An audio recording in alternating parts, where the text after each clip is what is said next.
He probably doesn't belong in A. Also, who the fuck let him in?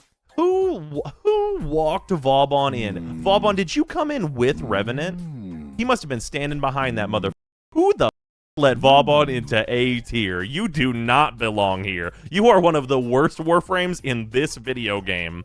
Why are you here? Like, Jesus, no. Man, people, like, what in the goddamn Redditors is going on with Vauban?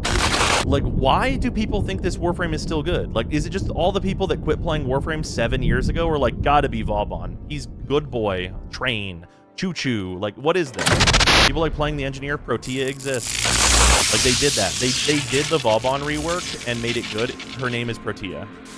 But yeah, people mega coping on this. Horrible ability, should be lower. But yeah, man, nothing is more conducive to the people don't get it that we see in both of the yearly stats and also this than people think Vauban is good and he just sucks and people don't know how good Zephyr is. You want to see how good Vauban actually is?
Hello everyone.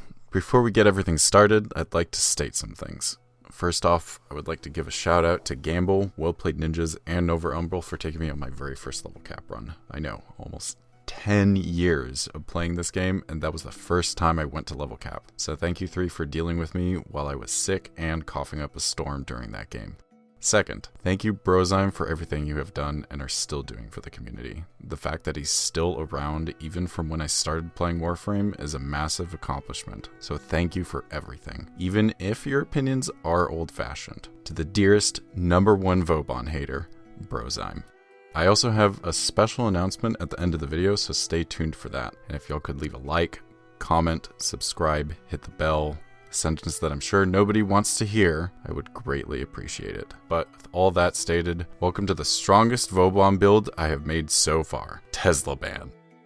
Now, as all of you probably know by now, Vauban is my favorite Warframe. Anytime we get new toys to play with, I'm already trying to figure out how to use those tools the best way possible on Vauban. And what are those new toys, you may ask? Our secondary color Archon shards, specifically the violet Archon shards. But before we get into the meat of the build, I would like to inform you that this build is extremely late game, but it can be used in earlier instances of the game so long as you have the pieces available. It just won't be dealing the same amount of damage, so use it as a guideline or a goal to reach for Vauban. Now let's take a look at the build. To start us off, here's the forma format I am using for my Vauban. The aura forma is on here because there are actually 2 versions of this build, allowing you to switch up Vauban depending on what you are going for. But this forma format works perfectly for what I am about to show y'all. To start things off, here's the shield gate version. This version allows you to go into level cap fairly easily. You have catalyzing shields, reducing your shield amount, making it easier to shield gate with brief respite and arcane aegis. Do make note, if you are in a team and someone else has brief respite, you will be able to fully regain your shields, giving you that 1.3 second shield gate easily. But if there is nobody else on the team with that on, you will need to run 2 augur mods on either your companion weapon or your secondary weapon, allowing you to get max shields off of casting your Teslanervos 1 time. You also have Rolling Guard for emergency situations and removing status effects on you.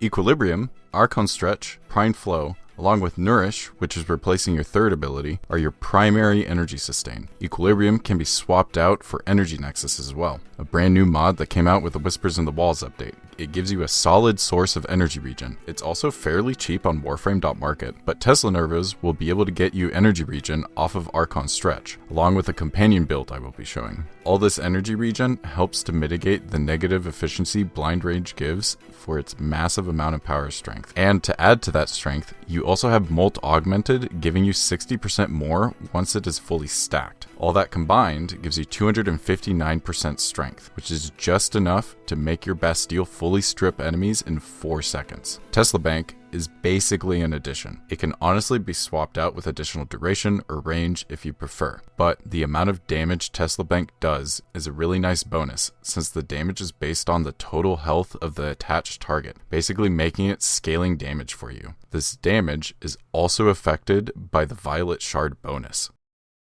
Nourish is also there for the bonus viral damage it gives your weapons and your abilities, making your Flechette Orbs, which deal scaling puncture damage, to also deal viral damage and have a chance to deal viral procs. This build is crazy strong, and you can do so much damage in a short amount of time. Once the enemy levels get to a certain point, you will be seeing 1 million damage crits almost all the time. And if you are an active playstyle kind of person, you will have a great time with this build for level cap. Now let's go ahead and check out the second version, the health tank version. The only thing that gets changed around for this version is the defensive mods and arcanes.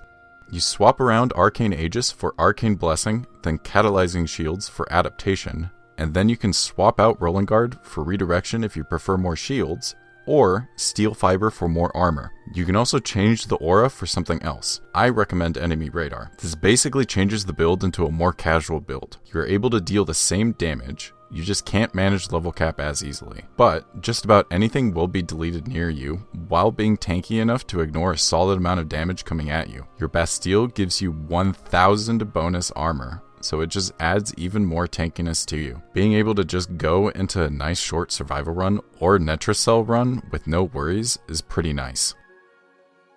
Now let's get into the Archon shards.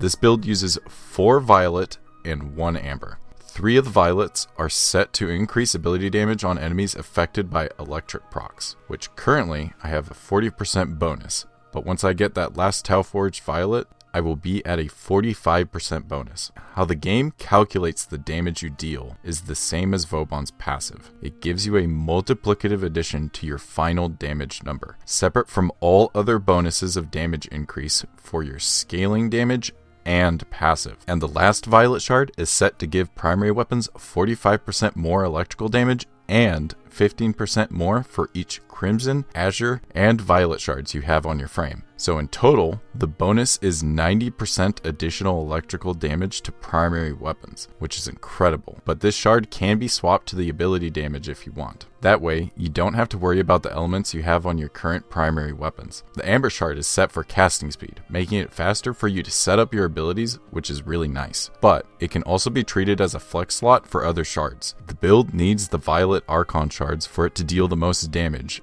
and you gain access to them once you get yourself into the Whispers in the Walls update. But let's go ahead and move into what makes this build function reliably and deal more damage in general, the companion build.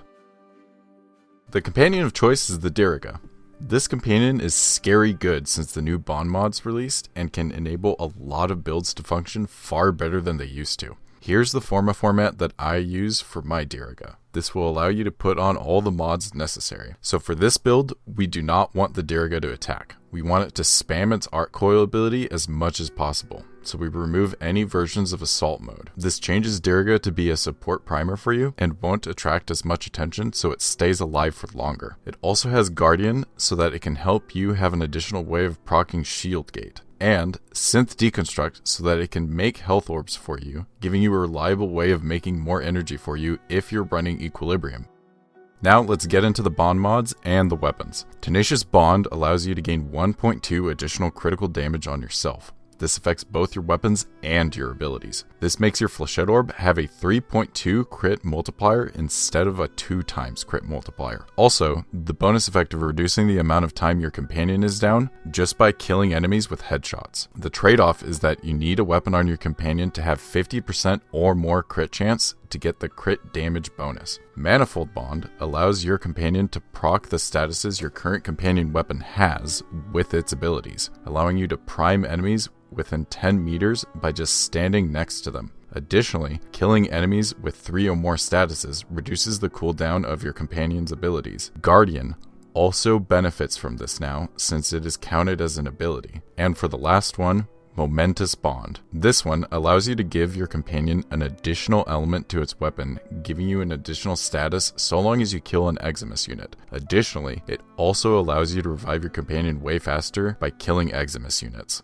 With all that in mind, let's move on to the weapon options. You have 3 options you can pick from, each one giving you its own benefits and strengths, but also negatives. Let's start off with the strongest and most expensive option, the Prime Laser Rifle. For all your weapons, you're going to want to go with a viral electric element combo. This allows Manifold Bond to spread those elements on Diriga's Arc Coil, priming enemies for you for max damage capabilities. This allows you to bypass the 10% pitiful electric proc chance that the ability has innately. And also, it activates Archon Stretch for you too, giving you passive energy regen. But with all the elements on the weapon combined, and with the extra element you're gaining from the Momentous Bond, you will be priming enemies with 6 elements. But also for this weapon, you will specifically need a Riven. I highly recommend aiming for crit chance and an element, Toxic preferably. The crit chance from the Riven, along with critical delay or point strike, allows you to reach the 50% benchmark for Tenacious Bond, giving you 1.2 additional crit damage. Additionally, this weapon turns Diriga into a crit support monster, since the Vigilante set mods can be put onto it, and you gain the benefits from its extra crit upgrade chance passive. However, this does not affect Flechette Orb,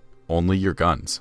But let's take a look at an alternative option, the Burst Laser. This weapon allows you to put on the secondary Augur set mods, giving you the exact percentage you need to run a Shield Gate build by yourself if you want to run a specific secondary, or your teammates aren't running Brief Respite as well. It still holds the same amount of elements as the Prime Laser Rifle, so it primes your enemies up real nice for you. The downside is that you are not able to reach the crit chance mark, even with a Riven, to benefit from Tenacious Bond, but still a viable option to take. For the last choice, it's more of a budget option to the Prime Laser Rifle, the weapon that comes with the Diriga, the Vulklok. It can easily reach the crit chance benchmark for Tenacious Bond, and has innate electric damage along with it. You can also run the Vigilante mods, making this a crit support weapon as well. The only downside is you have less elements available to you for priming enemies.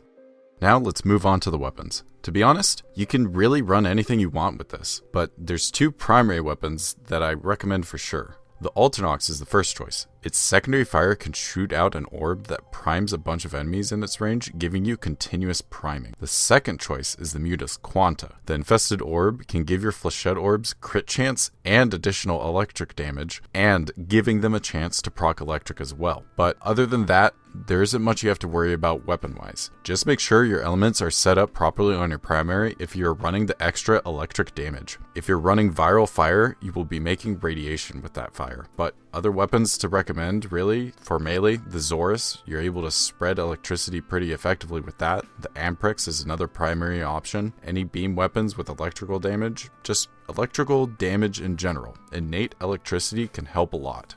And the very last thing is what focus schools to run. My top recommendation, and the one I always run on Vauban, is Matarai. It's just nice to have an additional way of gaining a little bit more power strength and casting speed whenever you think about it. Sadly, the physical damage increase does not affect Flechette Orb, but that's also a good thing. It means you aren't tied to Matarai. You can run any focus school depending on the situation or what you are doing. Do be warned, if you run Zenuric with the Shield Gate version, you will be casting free abilities every minute or so, and that sadly does not restore shields for you when you cast abilities for free from it, so it can kill you more than you think.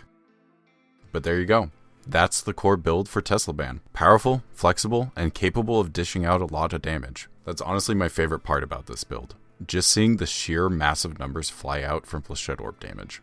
Millions become commonplace very quickly, but it allowed me to have an absolute blast going to level cap for the first time with well-played ninjas, Gamble, and Nova Umbral. Thank you all again for y'all's patience of me being sick while doing that, seriously. It was honestly an amazing time, even if I was coughing up a storm. Y'all should go check them out. Every single one of them is awesome.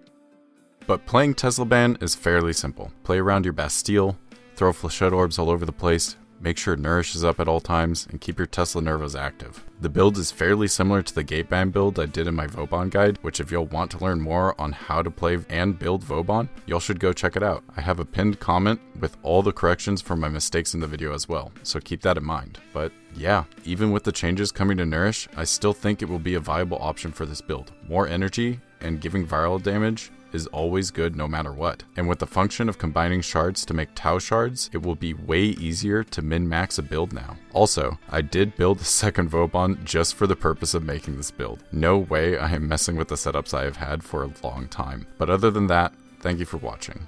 If you could like, comment, subscribe, hit the bell, all the button presses, it would be greatly appreciated. But the last thing I want to state is a special announcement. I have finally finished the Discord. It is ready to go, and the link to join is in the description below. I'm hoping to make this Discord a place where both new and veteran players can come in and have a good time, talk, trade, help, or come up with wacky builds. When I think about Warframe, I think about stuff that defines the core of Warframe, and that's the community. Like this old webcomic of a Chroma adopting a baby Volt and helping him learn the game and teaching him all the fun things you can do.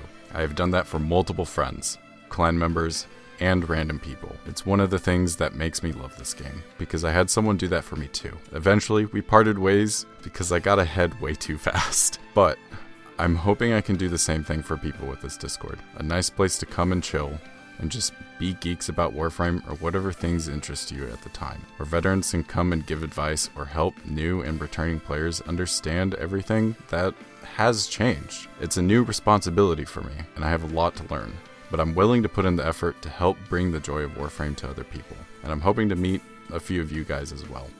Y'all's comments on my videos are definitely inspiring, and they help a lot. I'm hoping that positivity can be brought into the Discord and can just have a nice place for people to come and interact. But with all that said, thank you all so much. Have a wonderful day, and I will catch you all next time.